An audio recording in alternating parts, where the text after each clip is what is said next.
Que os Illuminates existem nós já sabemos, mas e se eu te contar que uma mulher chamada Arizona Wilnder acabou dando uma entrevista e revelando muita coisa sobre eles, coisas que na verdade são assustadoras. Ela revela que existem coisas absurdas como pedof e canibalismo, e tudo isso faz parte de rituais. Além dessa entrevista, Arizona também já escreveu alguns livros sobre o assunto. Ela há muito tempo vem abordando isso para mostrar às pessoas até onde o mal pode chegar e até onde as pessoas podem ir por fama e poder. Agora veja o vídeo. The Illuminati, as the popular term for them today is a group which has been around for thousands of years on this planet.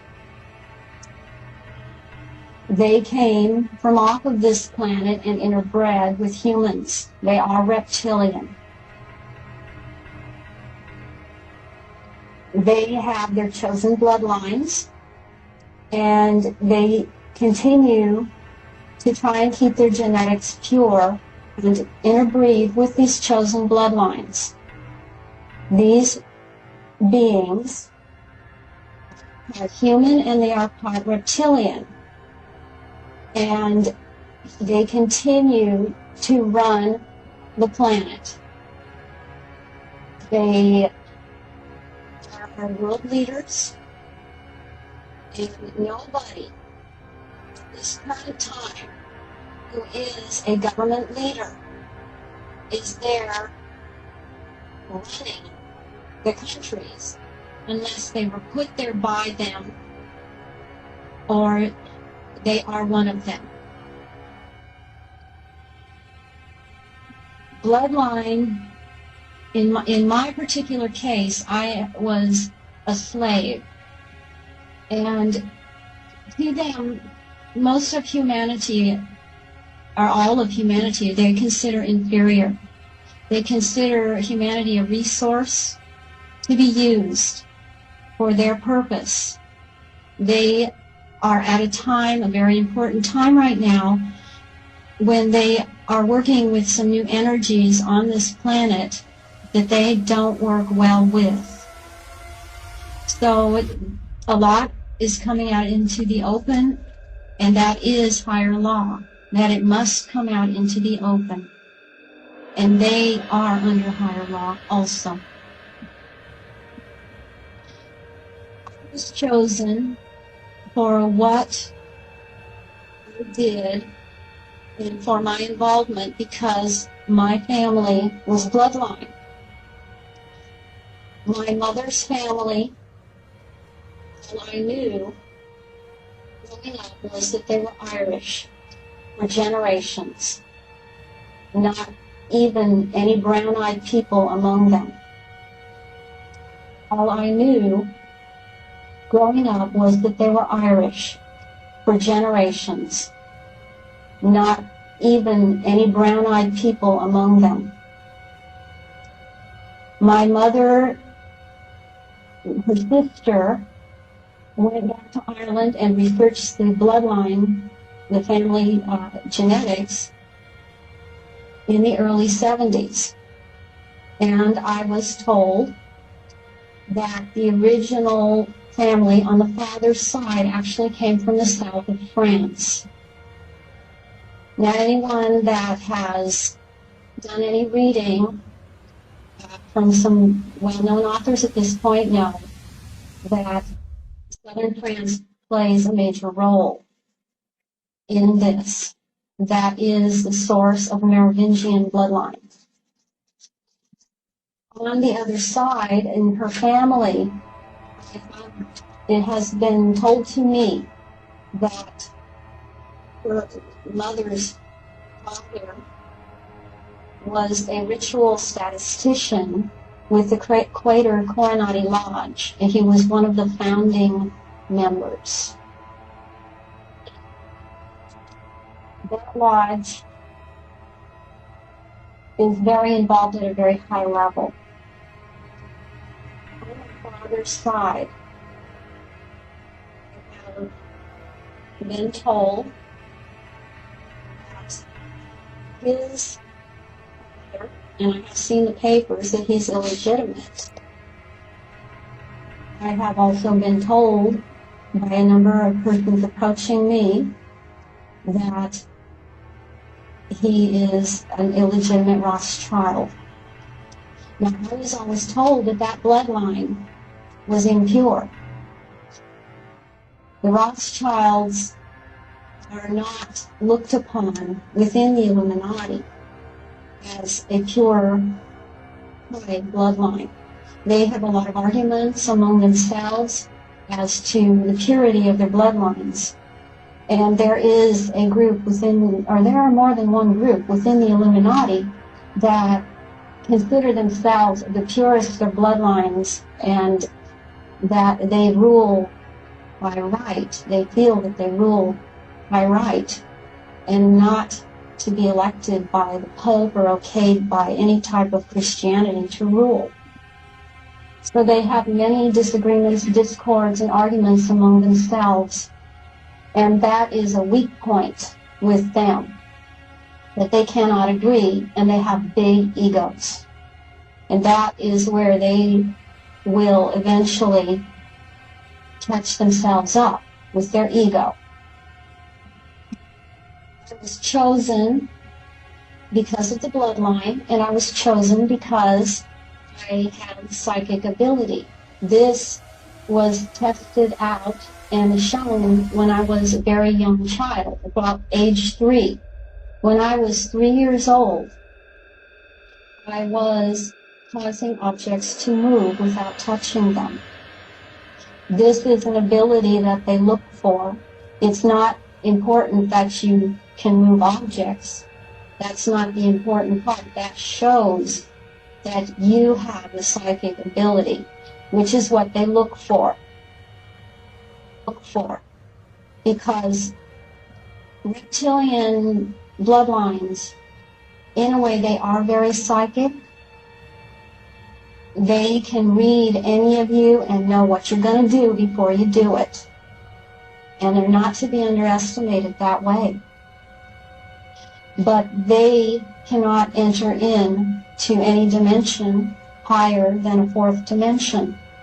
They do not have the genetics to do it. They were hoping, interbreeding with humans, that they would have the ability.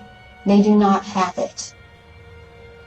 They continue to utilize human beings for many purposes, and the purpose that they utilized me for were my psychic abilities, my ability to enter into higher dimensions, my ability to bring down those that are still in this so-called 4th dimension into this physical realm.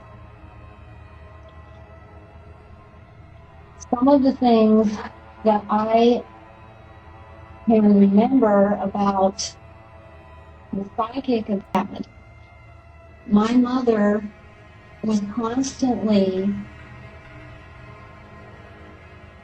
on me about poltergeist activity in the house, which she blamed on me. There were lighted spheres in the house, there were things moving in the house. And she talked about troubled children that had poltergeist activity around them. And I, at the time, in my multiplistic state, because I had multiple personality disorder, and the part of me that was out didn't have a clue. I didn't know why she was telling me this. And she was also very psychic. This is another point that I would like to make, because it came down from her side of the family. She was a very psychic woman, and she was utilized the way that she was utilized. I do not know, because it was kept away from me, very apart, very separated from my mother, and they wanted it that way.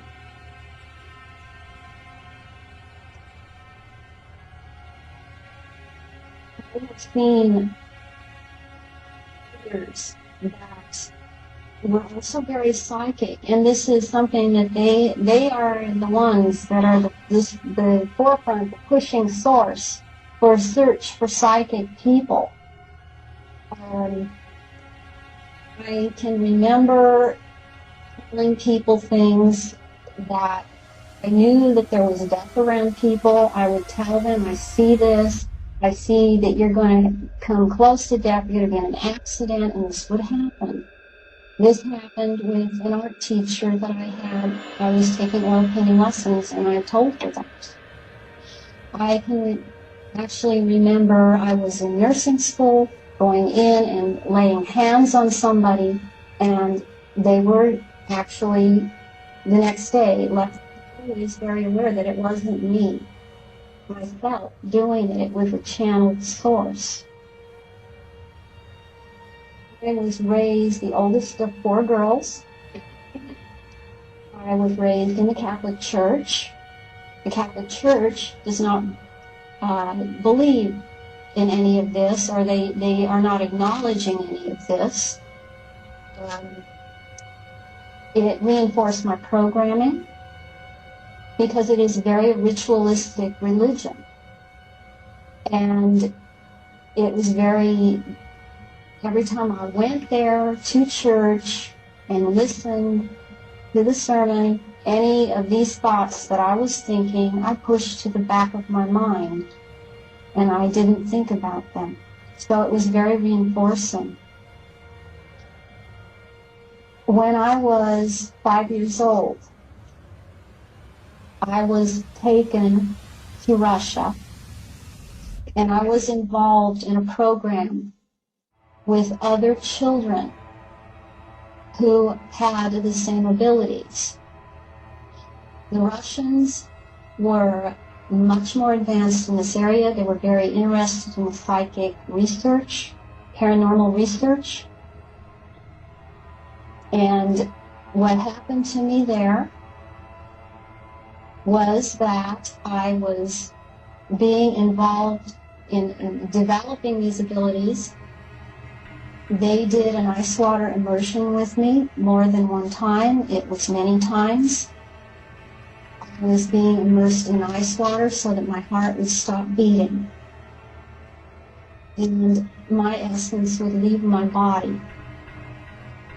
I noticed that when this happened, I was to go to a particular room where there was an officer in a uniform sitting in the room. He was sitting at a table. On the table was a piece of paper and a pencil. What I was to do was to make a mark on the paper. That was what I was to do. And this proved to them that I did this. And it was observed. And it was recorded. I was not able to do this the first few times. It was repeated until I was able to do it. It went on from there. What this program was called was Operation North Star. I did not understand, it took me years to understand why would it be called that. Naval intelligence here was involved with it. The reason that it is called Operation North Star is because when a psychic leaves their body, they are taught to go out into the other dimensions through the North Star. The trigger for me was that these phone calls continued, and there were things besides phone calls, but as I was trying to go through recovery, the phone calls continued, and some of these phone calls were sonar sounds on a phone that you would hear from a submarine. My association that I was given was of picturing a submarine going into the Arctic Ocean. Did an ice water immersion with me more than one time. It was many times. I was being immersed in ice water so that my heart would stop beating. And my essence would leave my body. I was told that when this happened, I was to go to a particular room where there was an officer in a uniform sitting in the room.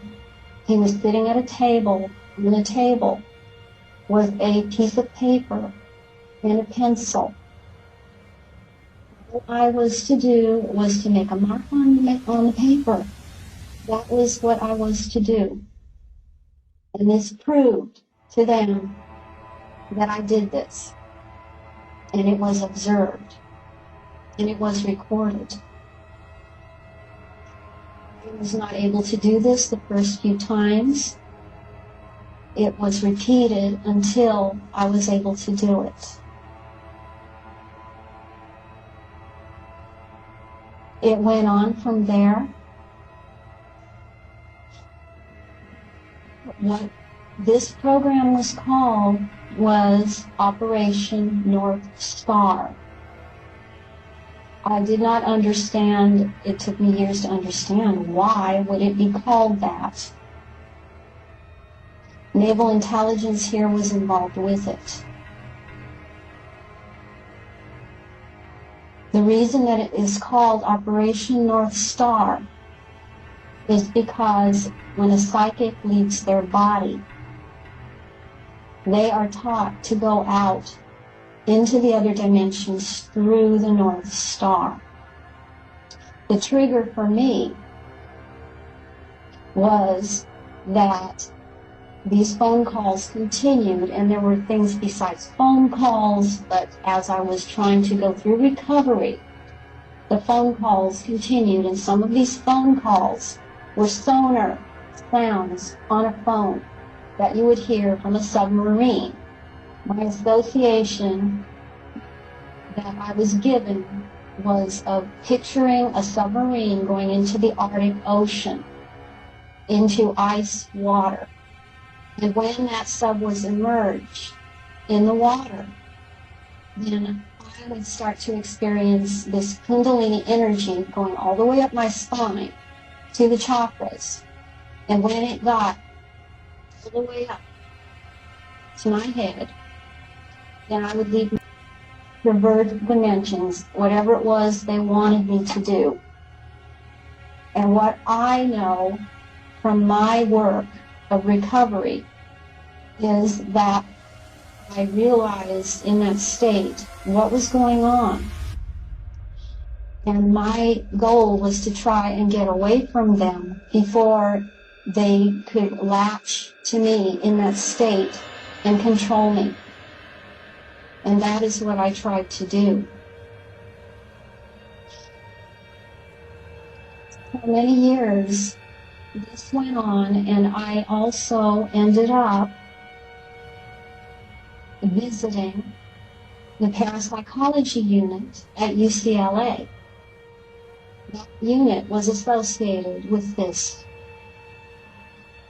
Jolly West was the medical director of that unit, and Thelma Moss was the psychologist or parapsychologist associated with that unit. They were looking for people that had these abilities.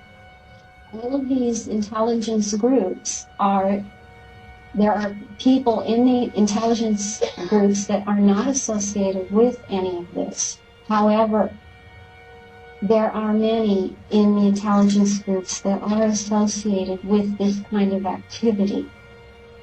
And they are working in conjunction with the Illuminati to achieve goals of total control.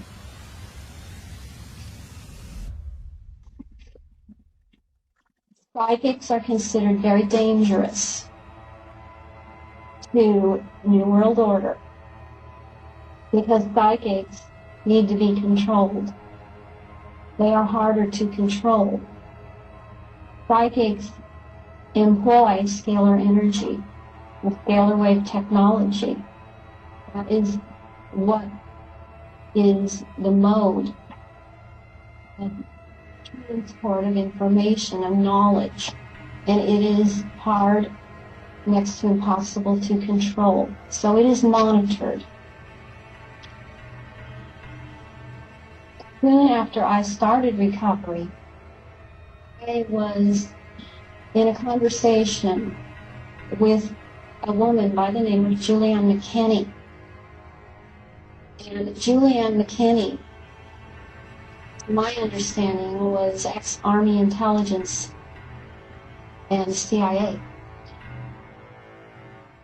He had a contact in the NSA. After our conversation, to warn me that I was being monitored by the NSA. And I was being psychically monitored. This was the term used. My understanding is that the NSA, and they monitored brain waves, they monitor you psychically, and we've had this technology for a while. I was told, don't have memories, don't write anything down on paper, wait about a month before you do any of that. Try to think of other things, because you are being monitored. That was very difficult for me to do because I was in recovery. When I was a child, in order to make me into an obedient slave, I had to be trained. And the training actually starts when you're a baby. Well, they're still testing you. They're testing you in utero. They're testing you when you're a baby. They're testing your response to noxious stimuli, so they will hurt the mother to hurt the baby. They also, they utilize astrology. And there is just no other way to say it. They utilize astrology in order to ensure that they bring about somebody who has the particular characteristics that they are looking for. It doesn't mean that you will do this or that at a certain age. It means that you are more likely to be steered in this direction or that, and this is more likely to be your reaction.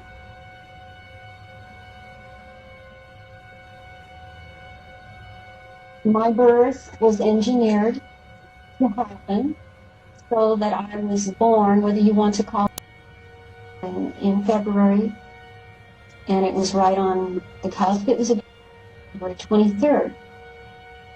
Numerology plays an important role to them also, because the numerics that you're given at birth, that is your name, are influencing factors on you for the rest of your life, even if you change your name. I did change my name legally. I didn't do it to get away. I did it to have power. I do not reject my other name, but I add to it and I balance it out. This is really, in the end, all about balancing energies and forces. This is what all of this is about. With the Illuminati, with humanity, it isn't about humans versus reptilians. It isn't even about that. It is about the misuse of power. It is about the misuse of energy. It's about the misuse of feminine energy and the misuse of male energy. And it needs to be corrected. This solar system is out of balance. This galaxy is out of balance. We are out of balance. They are imposing a false matrix upon this dimension. And this needs to be corrected. People need to be aware. This is how they will bring down the lower fourth into this dimension, which is their objective. What people need to understand is that the Illuminati strings are pulled also. They are not, in the end, in control here. They are also subject to string pulling, and they are also subject to being lied to by their puppet masters who are on other dimension. They're another dimensional level, they lie to them too. So I'm not in judgment.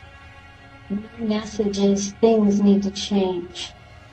Whether they want to change them is another matter, but we need to do something.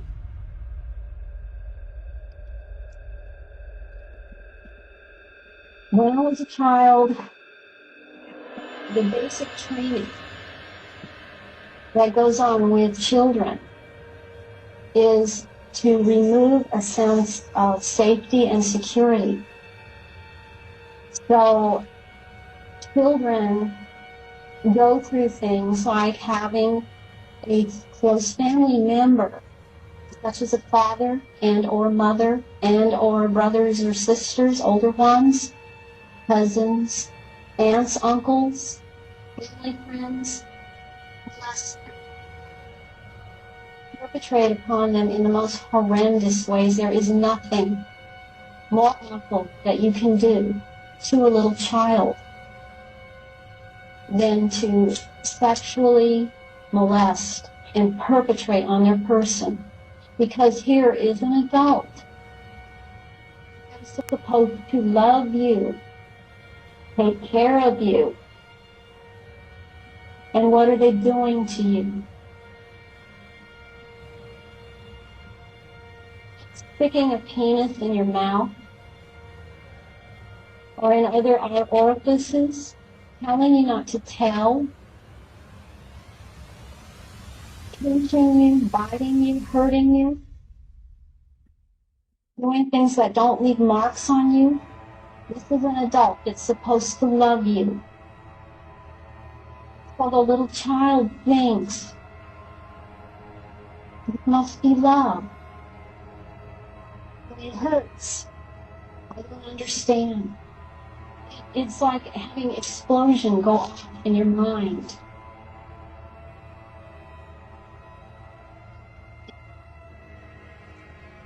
So you never know. You never know when you're little who is going to hurt you, because you know it hurts. And you grow up really being programmed into thinking this is how it is. You don't know anything else. And the abuse is so terrible at that level in your everyday life. You've got to dissociate it, push it away, forget. The ones that can't do that, those children are the ones that, if they make it to adulthood, they end up being diagnosed schizophrenic, psychotic. They end up in jail, committing crimes. I guarantee you that every sexual molester in jail has been molester in jail, has been molested horrifically. That does not excuse their behavior, because we all make a choice. But this is how it goes on. It goes on from generation to generation, and it has increased greatly.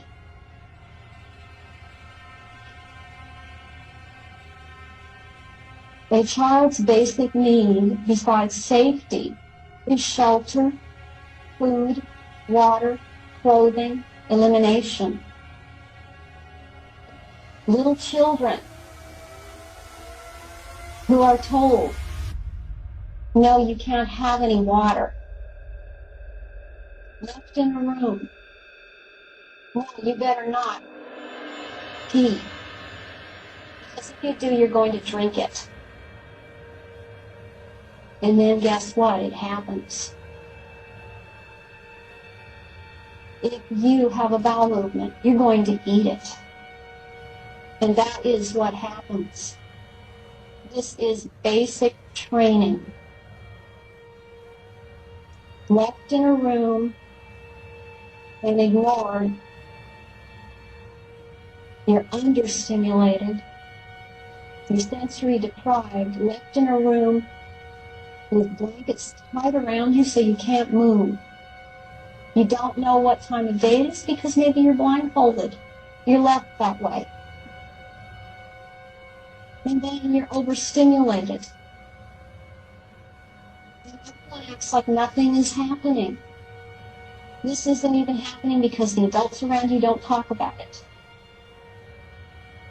They never say a word. Life goes on around you, and you feel crazy. You feel like this cannot be happening. It must not be real. I'm not real. None of this is real. Maybe both. This is crazy making, and this causes a child who has the ability to go inside themselves, to dissociate and start creating their own little world. The seed is planted because they need you to have an inside world, because you're going to spend a lot of time in the inside world, that they're going to take that seed and they're going to create all of these inside scenarios. This is how you create multiple personalities. This is a very early training. This sets the scene. This lets you know that anything can happen anytime. About the age of 5, they start training you for what they want you to be doing. They have realized your tendencies, they've studied your reactions, and they will start training you for what role it is you're going to have. At that time, it's a little marriage ceremony for a child. The child is married into the particular group, organized perpetrator group. You can call it that, you can call it cult. The child is married into it. Are given a ring. Today, on my little finger, I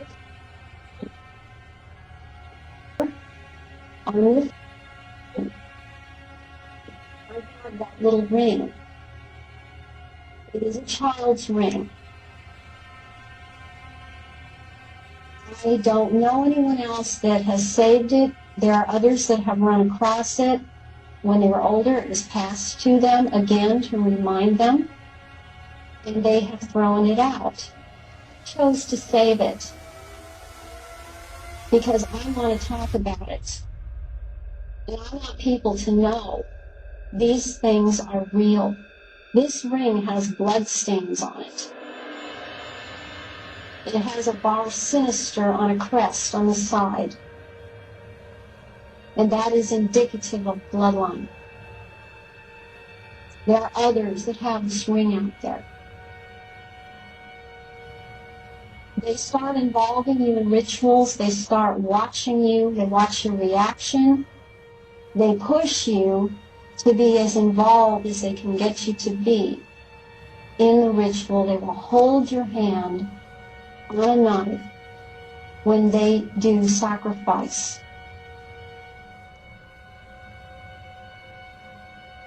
This is so horrific for a child that they remember. And this is some deeper layer that goes inside the child. I was involved in all of these things. I am not the only one. There are others. All children are brought up like this. It makes you part of the group. Then they tell you, you're one of us. You're just like us. Everything that's done at a ritual, the child is involved in. It is very hard to be at a ritual and see other people being hurt. It's hard enough when you are, but you know you can zero in on yourself and go away. But when you are helpless, watching others be tortured and seeing what they do there, it's very painful. And it is, like, I don't even, at this point, I still could not fully describe to you how it feels. It's horrific.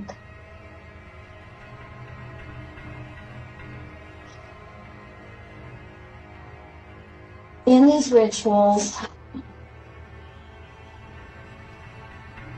the number of participants is very important. Whether they are using male or female energy is important. Groups that only employ male energy. There are others that only employ female energy. And there are others that do both, and maybe one or the other for specific occasion. There are children who are bred and born only to be sacrificed at some point in their lives. That is their purpose. There are so many children whose births are not recorded.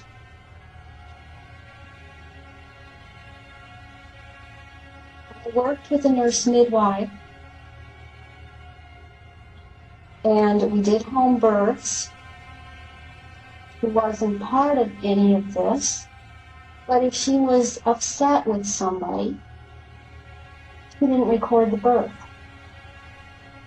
And the parents had problems by the time that child had to go to school. It was a practically impossible situation. All of these loosely knit cults, which are really, down at the bottom under the Illuminati, are homes where these children stay and are schooled in a private system. These children are used in snuff films, porn films, ritual sacrifice. They are white slaves, and they disappear. Some of them go underground. I mean, literally, to underground cities, never to come back up.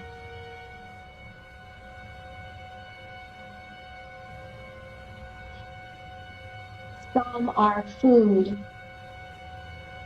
They're a food source. They're an energy source.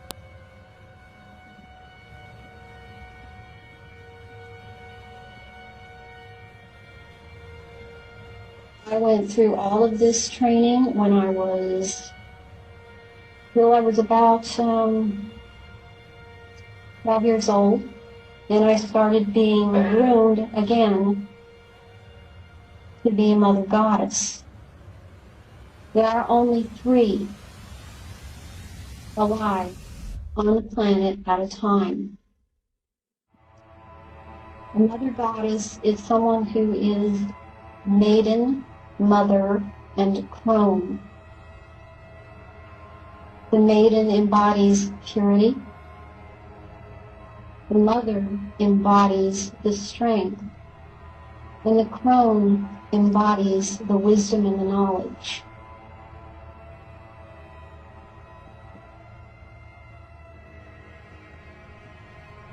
There are others that have other roles to play. But this specifically was my role. My role at a ritual was to bring down what they call the ancient ones, the old ones from the 4th dimension, to be a literal channel through which this being, this incarnate entity, would come and they would beg to stay here. They did not like